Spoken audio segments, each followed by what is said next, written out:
Welcome back to When Sunday Comes. Joining me are Danny and David, and we're going to be discussing the latest results in the MGB SFL. So let's kick off the match between North London Raiders and Brady Maccabi in the Premier Division.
A 1-1 result. Do you feel that was a fair result? Overall, yeah, I think so. You know, I think both teams were missing players today, so overall, it's a fair result. We can't say we're happy with the 1-1, but we'll take it. And the start of the season's been really well, yeah, except for one result. Yeah, we've had one bad week a couple of weeks ago, and that was it. And then, hopefully these guys are gelling. New team. We brought a few youngsters in, and it's hopefully going to be a success as we move back throughout the season. Thank you very much. A tough start to this season. Would you have taken 1-1 at the start of this game? No, not really. I thought we were going to go into this game. I thought we had enough to beat this team. We had incentives, and I thought during the game we had a fair whack of the possession, and we just couldn't turn it into goals. Plenty of chances. Second half was much better than the first. First half was poor, but just another disappointing game. And how do you feel you can turn around this season? Just got to think we just got to keep working hard. Training, everyone's working hard. Confidence is up. It's just frustrating what's going on. But I've got no doubt at all we're going to go and turn the season around. No doubt. Thank you very much. David, correct penalty decision? Yeah, I believe so. If you see after all the instant replays, the slow-mos, you can clearly see that the Brady Maccabi player handballed. I'm not sure what he was doing, jumping in the air with his hand like that, but it was a definite handball for me. Deliberate, do you think?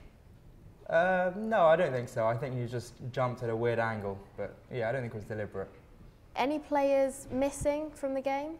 Well, Raiders have had quite a busy time off the pitch. Alex Block, their fullback, got badly injured in the corresponding fixture a couple of weeks ago. He's ruptured his ACL and he looks set for a lengthy spell on the sidelines.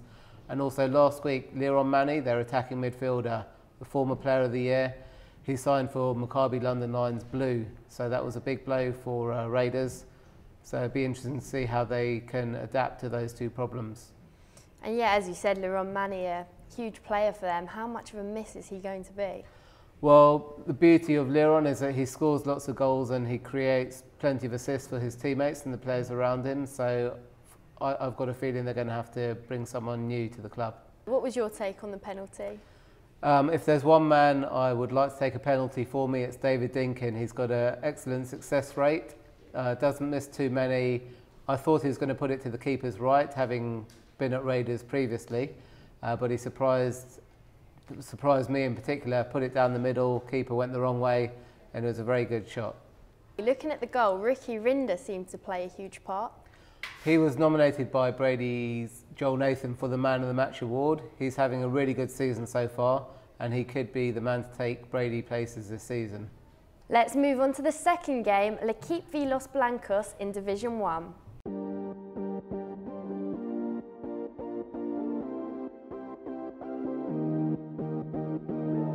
Let's go lads, let's go, we go together boys! Win that. Wake up, Gav, wake up, Gav! Get it out, Jake!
Unlucky with the defeat today. It was a pretty close game, I thought, until the final 10-15 minutes. Where do you think it went wrong? They took their chances, we didn't take our chances. It's quite simple, really.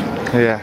One of the better sides we'll come up against, so I'm fine with that. If you've got to take your chances, missing too many players, and it shows. Hey boys, considering all the players who were missing, how impressed were you with that performance and the win? I thought defensively we were solid. The only message I've got out there is every team in that top division should be watching this game because they're going to be playing against us next season, especially with this guy at the back. Gav Krieger, man of the match. How'd you rate your performance today? It was alright. Most of all, the boys worked very hard. Got a credit to a team performance. And tomorrow we're going to do the draw for the next round of the Cup. Who do you guys want to play in the next round? I don't think we're fast. Anyone. Harder the better. Bigger the win. Exact same, don't care who we get. As long as it's a fun cup run, good game of football, cameras will be out, will be a good laugh. Alright, thanks a lot boys, well played. David, you were at this game, what did you think of it? I thought Nick Stern alluded to it in his post-match interview, saying that Los Blancos were just more clinical with their chances. It was a fairly even game, very scrappy, but I also actually want to focus on the defensive side of their performance, which is very rare in the Jewish League. The trio of Gideon Rabstein, Gav Krieger and Jake Doffman all played brilliantly today, and they had formed a brilliant partnership.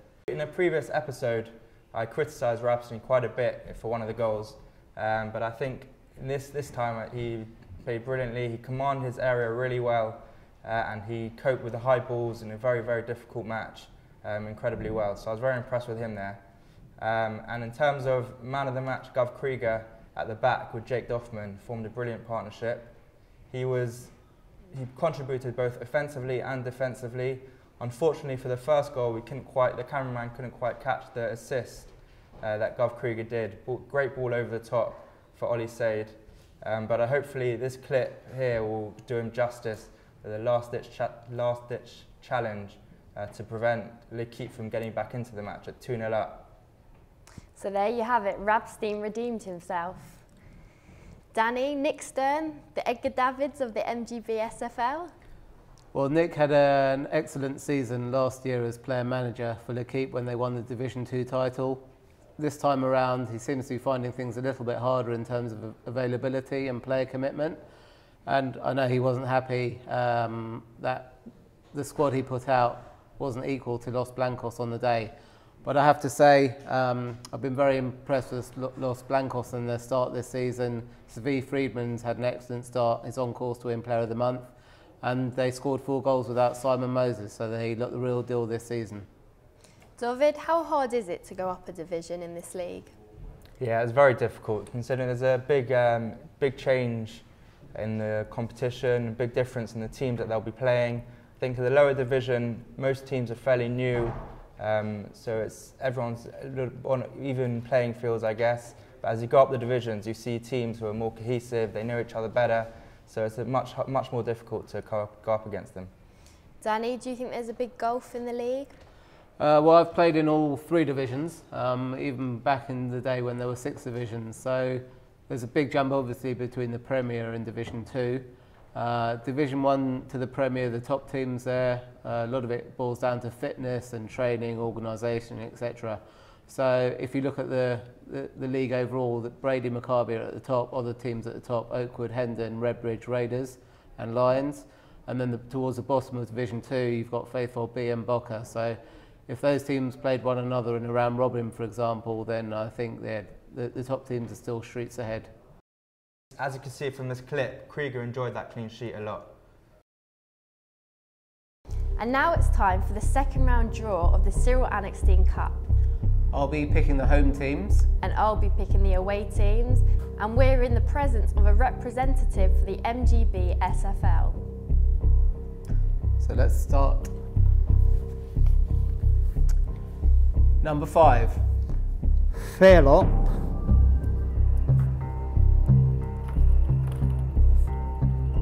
Number 13.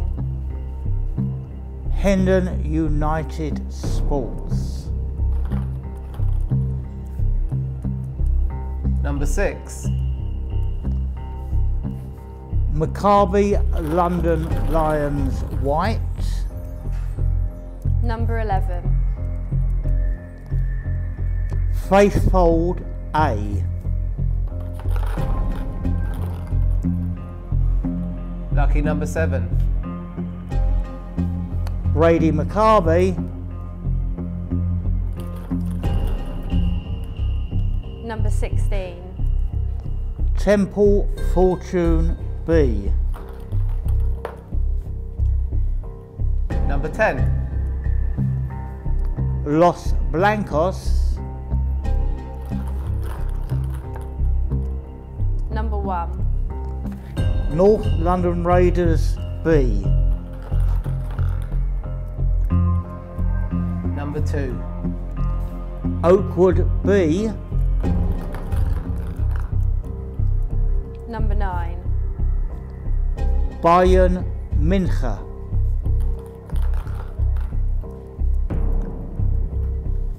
Number 15. North London Raiders A. Number 14. Hartswood Val. Number 8. Redbridge Jewish Care B.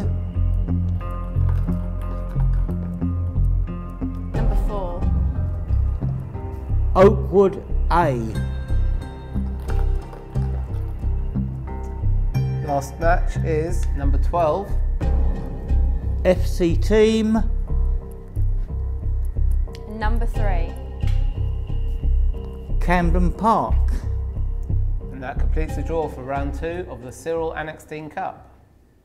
And just to recap, Fairlop v Hendon United, Maccabi London Lions White v Faithfold A, Brady Maccabi v Temple Fortune B, Los Blancos v North London Raiders B, Oakwood B v Bayern Minha, North London Raiders A v Hartswood Vale, Redbridge B v Oakwood A, FC v Camden Park, FC Team v Camden Park. And that concludes the draw. We took a trip to Rowley Lane to see how Maccabi London Lions got on in a crossbar challenge.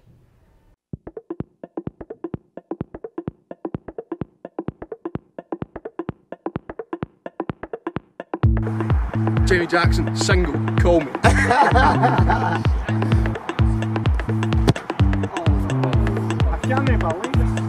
Alex Taylor, centre back.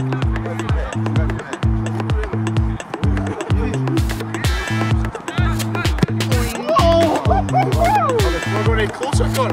Connor Palmer, Tony Gold's favourite player.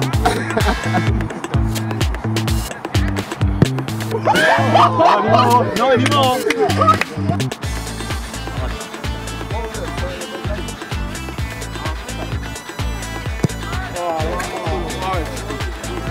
X-Racers, OAP.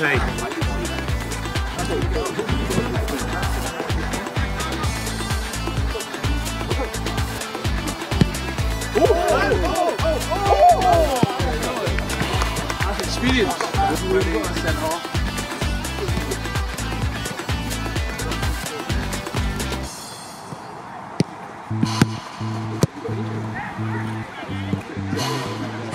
Okay, striker. He's kicking.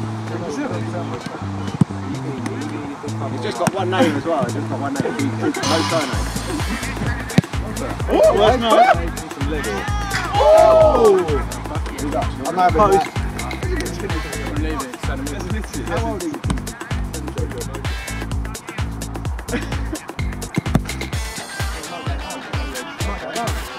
Max. I'm going up to okay.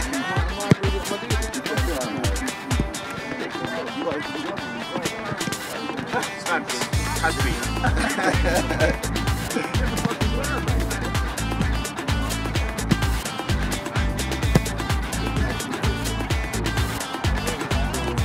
Lambs, no chance.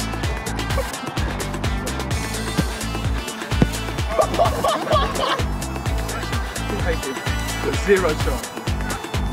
Hang on now, what about that calf though? Not allowed to go.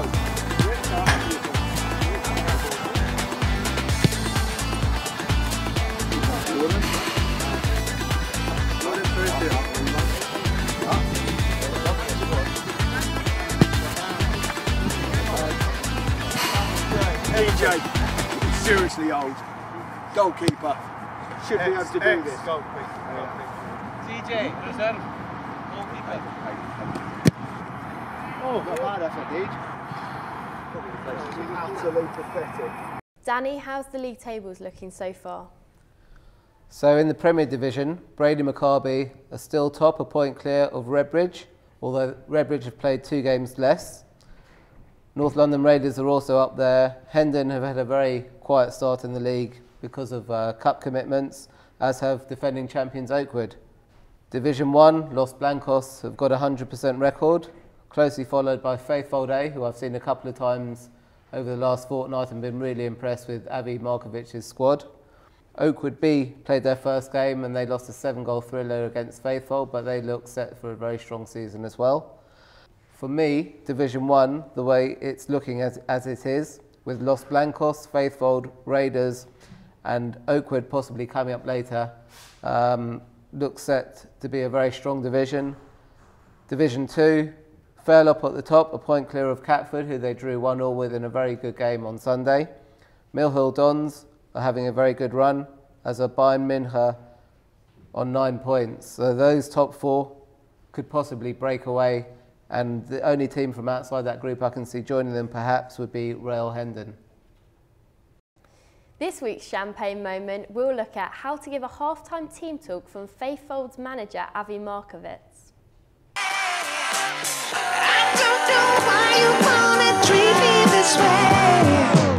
No, right, I've got to switch the play. Just get it over the other side. Don't worry about each pass. Just get it over the other side. That's where the play is. That's where the space is. Find the open space. Don't play where there's other team. The other thing is, boys, they're slow at the back.